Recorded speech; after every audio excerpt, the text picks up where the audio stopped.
Welcome to my house.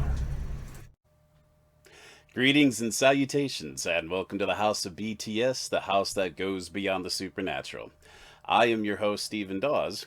Enter freely and of your own will. Today, I'll be going over the expanded rules for the Mind Bolt psychic ability, one of my personal favorite psychic abilities. Everything that you're familiar with already with Mind Bolt, as noted on page 121 of the main book, it is all the same. The expanded info covers a lot of the gray areas and it adds a new damage option. So, this is what's being expanded upon it. First off, the notes. The psychic focuses his psionic energy and unleashes it as an invisible bolt of mental force and hurls it at a target with amazing accuracy and varying amounts of damage depending on the ISP spent. That's pretty much it's not noted as such in the book, but it's more presented. Uh, Though the Mind Bolt is invisible to the naked eye, it can be seen by those with optic systems or abilities to see different spectrums of light.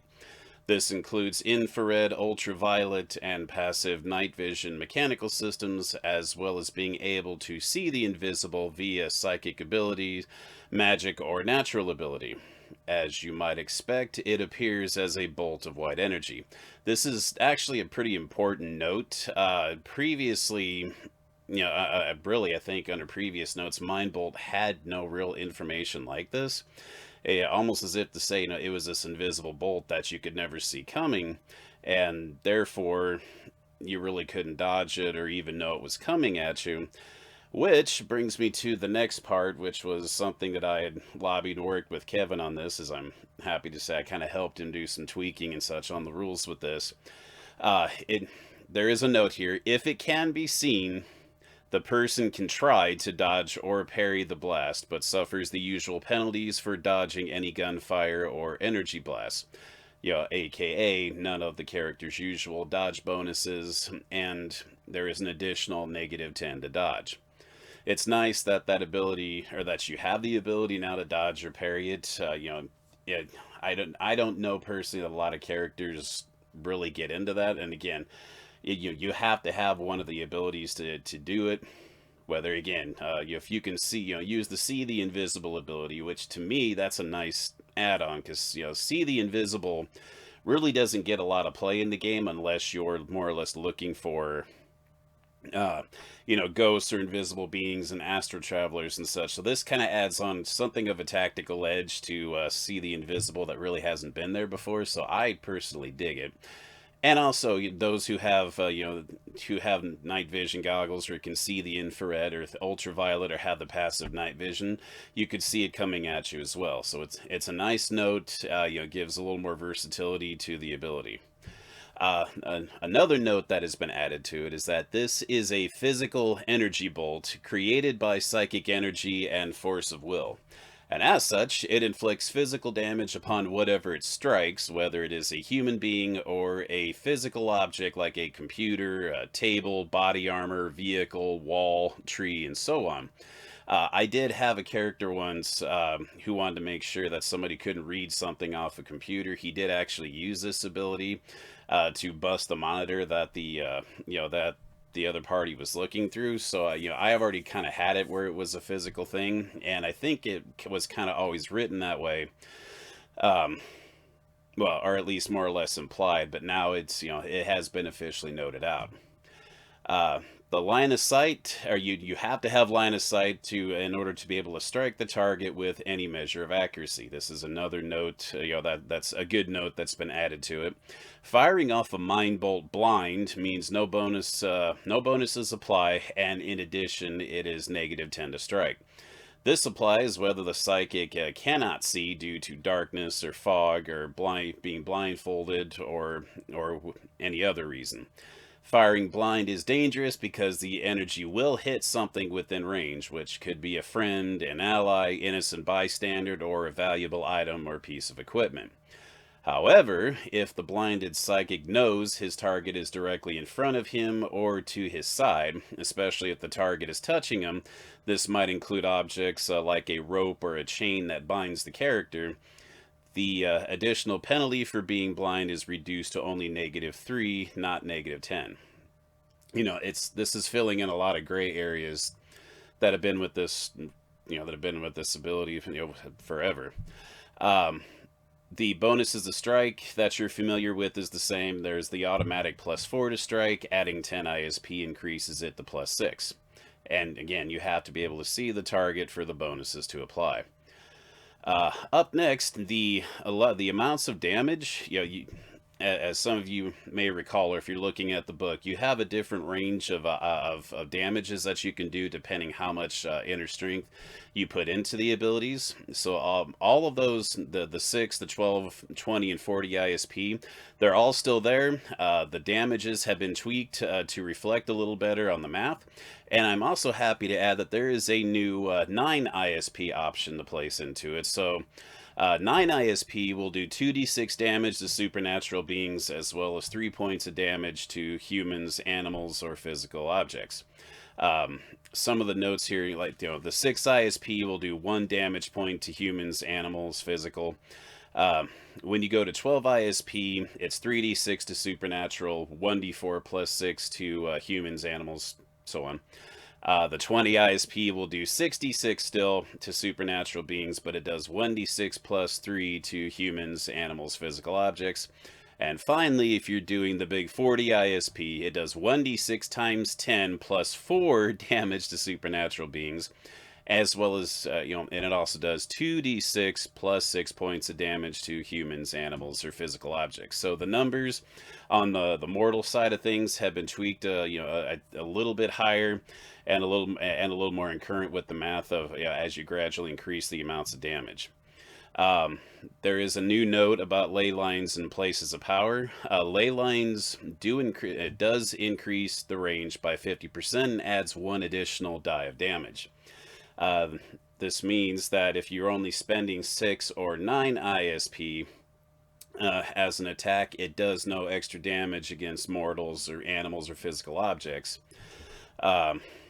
However, if you're at a nexus point, it doubles the range and adds 2 extra damage dice. And you're encouraged to go to page 69 for more details on ley lines and nexus points. There's a note about armor rating. It will apply as usual. This makes sense as it goes in line with the physical ability of it. And there are some special notes that I helped lobby and asked that these be added, and I was extremely grateful and happy to see it. First off, one of the special abilities is the Mind Bolt is something of a Ghostbuster ability.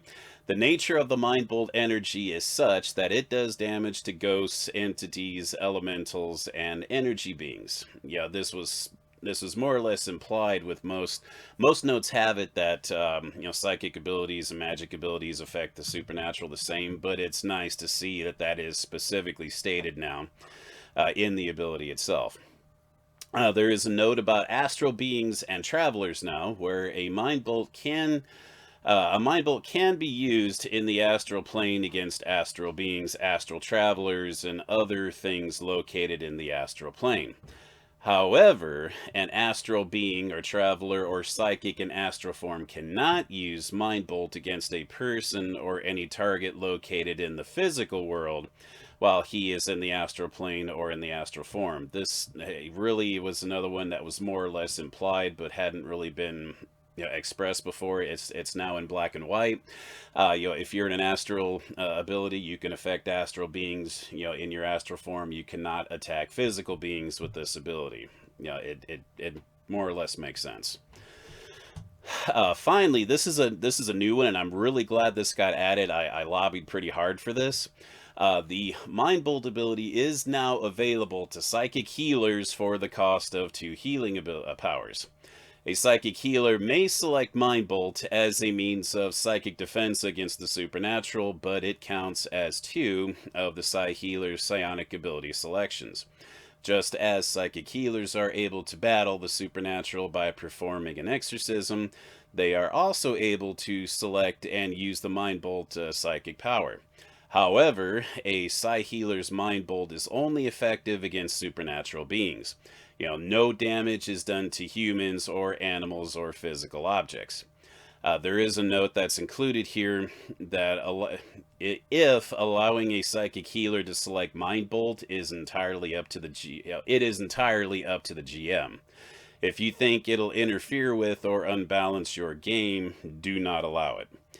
I Frankly, I don't see that, a psychic healer actually having Mind Bolt is really going to upset any real balance of the game. And if you have a thought otherwise to that, certainly put it in the comments, and as I'm just kind of curious what your thoughts are with that.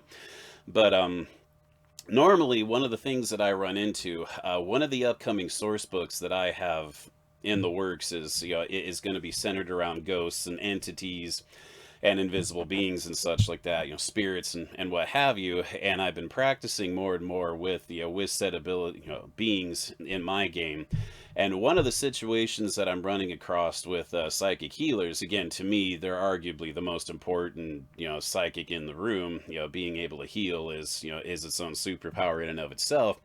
But in a perfect situation, if nobody's injured and the room is and the people in the room are dealing with entities or invisible beings and such, the psychic healer doesn't particularly have anything that they could do or affect the ghost in any way. And if nobody's injured, they don't really have much to do at the moment, and more or less kind of get overshadowed. And that bothers me personally. So this was one of those things I wanted to look at, was that Mind Bolt, if it's set up to where healers have the option of taking this ability, then that's on them and they can get involved in dealing with enemies. Now it also kind of adds a little more of a tactical angle in my book, where if they're using their ability, or if they're using Mind Bolt, especially the high ISP levels, they're going to have to kind of start playing a balancing act of using their ISP versus having enough ISP to heal or help an injured opponent, player or opponent or what have you,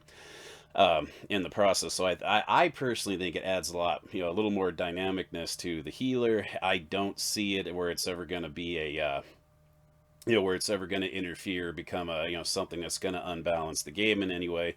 If you have a thought to that otherwise, I encourage you to let me know. Otherwise, see, for ease, some of you might have already downloaded this directly off the website, but for ease of use, I have posted a link in the news section of the house today, so you can head on over to the website, houseofbts.net, and you can download the PDF and start using this expanded ability right away. As a reminder, this ability was written up and expanded. First, you'll see it first in the Coalition States. The upcoming Rifts book, and I also intend on having this and all the other expanded new abilities added into the upcoming GM and Player's Guide that I'm working on. Also in the future, I will be going over the more of the new and expanded psychic abilities. So please subscribe to my channel, and so you can keep haunting the House of BTS, and you can keep up with all the current events and new abilities and such as I present them. And with that, I thank you for stopping by the House of BTS, and now go safely and leave something of the happiness you bring.